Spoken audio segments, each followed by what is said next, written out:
রাত বাজে 11:30। ঘড়িতে যদিও দেখতে পাচ্ছেন 11:13 বাজে। আসলে এই ঘড়িটা ব্যাটারি দিয়ে চলে, তাই যখন কারেন্ট চলে যায় ঘড়ির টাইমটা একটু পাল্টে যায়, মানে দীর্ঘ সময় থাকলে। তো আমার এত রাতে কিছু একটা খেতে ইচ্ছে করছে, মানে আমি ফেসবুক স্ক্রল করতে করতে দেখি যে মানুষ মধ্যরাতে প্রচুর রান্নাবান্না করে। তো সেরকমই একটা রান্না আমার চোখে পড়ে, আর সেটা আমি দেখে দেরি না করে দৌড় দিয়ে রান্নাঘরে চলে গিয়েছি। হ্যালো এভরিওয়ান, আসসালামু আলাইকুম। It's me Sumi from around by Sumi. আশা করছি সবাই অনেক ভালো আছেন। আমিও আলহামদুলিল্লাহ ভালো আছি। তো আমি একটা রেসিপি দেখলাম, মোরগ পোলাও। এইটা দেখে মানে সত্যি কথা আমি আর নিজেকে কন্ট্রোল করতেই পারিনি। আমিও ভাবলাম যে আমিও আজকে রাতে রান্না করব, রাতের রেসিপি কেমন হয় সেটা দেখব। যদিও এর আগেও আমি আরও একটা রাতে রান্না দিয়েছি, তবে সেটা ভারী খাবার ছিল না। তো যাই হোক, আমি মুরগির মাংস অল্প করে নিয়েছিলাম, সেগুলো ভালো করে পরিষ্কার করে ধুয়ে কেটে একটু বড় সাইজের করে কেটে নিয়ে শুধুমাত্র লবণ দিয়ে তেলে ভাজতে দিয়েছি। আর এইদিকে আমি পোলার চালটাও নিয়ে নিয়েছি। আমি এখানে 2 পট চাল নিয়েছি, মানে যাতে সকালবেলা ঘুম থেকে উঠে বাচ্চারা একটু খেতে পারে।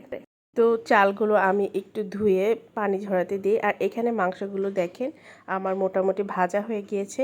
মাংসগুলো কিন্তু যে মানে অনেক বেশি ভাজিনি, মানে মোটামুটি। বেশি ভাজলে আবার মাংসগুলো শক্ত হয়ে যাবে, এতে কিন্তু মশলা ঢুকবে না। তো এইখানে আমি কি করেছি জানেন, ওই তেলেই আলুগুলো ভেজে নেওয়ার কথা, কিন্তু আমার মনে ছিল না। আগেই আমি পেঁয়াজ দিয়ে দিয়েছি। তো কি করব এখন, পেঁয়াজ যেহেতু দিয়েই ফেলছি, তো সেখানে আমি আলু দিয়েছি যাতে আলুগুলো ভাজা হয়। যেহেতু আমি নিজেই খাবো আর এত প্যারা নাই, তো যা মনে হয়েছে সেইভাবেই করেছি। এখন পেঁয়াজগুলো হালকা লাল করে ভেজে নিয়ে একটু পানি দিয়ে তারপর এখানে আদা রসুন বাটা, ধনিয়া গুঁড়া, জিরা গুঁড়া, মানে বিরিয়ানি টাইপের বা মাংস রান্না করলে যেই মশলাগুলো দিতে হয় সেগুলোই দিয়েছি। তবে আমার বাসায় কিন্তু বিরিয়ানির মশলা ছিল না, আর ওইখানে মরিচের গুঁড়াও দিয়ে দিয়েছি। আর এটা গরম মশলার গুঁড়া। তো যেহেতু আমার বাসায় কোনো সেরকম কোনো মশলা ছিল না, বিরিয়ানির মশলা বলেন বা যেটাই, তো একটু রোস্টের মশলা ছিল, সেটাই আমি দিয়ে দিয়েছি এখানে। এখন এই মশলাটাকে খুব ভালোভাবে কষিয়ে নেব। তো এখানে আমি একটু লবণও দিয়ে দিয়েছি। লবণ দেওয়ার আগে কিন্তু একটু মাথায় রাখতে হবে, যেহেতু ভাজার সময় লবণ দিয়ে দিয়েছিলাম। এখন আমি আলু আর মাংসগুলো একেবারে দিয়ে দিয়েছি, এবং এটা একটা খুব ভালোভাবে কষিয়ে নিতে হবে। আর পাশের চুলা যে দেখছেন, ওইখানে কিন্তু আমি একটু জিরা মানে টালতে দিয়েছি, মানে এটা আমি মাংসের উপরে দিব। তো একটু টক দই দিয়ে দিলাম, বাসায় যেহেতু টক দই ছিল তাই ভাবলাম যে দিয়ে দিই। এখন কিছুক্ষণ কষানোর পর পানি দিয়ে দিয়েছি, এটা একটু সিদ্ধ হোক। আর আমার অবস্থা দেখছেন প্রচণ্ড গরম ছিল। তো এখানে দেখেন 11:42, মানে এটা কিন্তু 15 মিনিট স্লো, তার মানে প্রায় 12টা বেজে গিয়েছে। আমার কিন্তু রান্নাটা করতে খুব বেশি সময় হয়নি। তো এইদিকে আমি আমার ছোটো বাচ্চাকে বলছিলাম যে তুমি একটু জেগে থাকো, তুমিও খেও। মানে ও কিন্তু আবদার করেছিল, কিন্তু ও একদম ঘুমিয়ে গিয়েছে, মানে রান্না করতে করতে, ছোটো মানুষ যেহেতু। তো এখন আমি এখানে সমস্ত গরম মশলা, আস্ত কিছু গরম মশলা দিয়ে দিয়েছি, তেজপাতা, দারচিনি, এলাচ।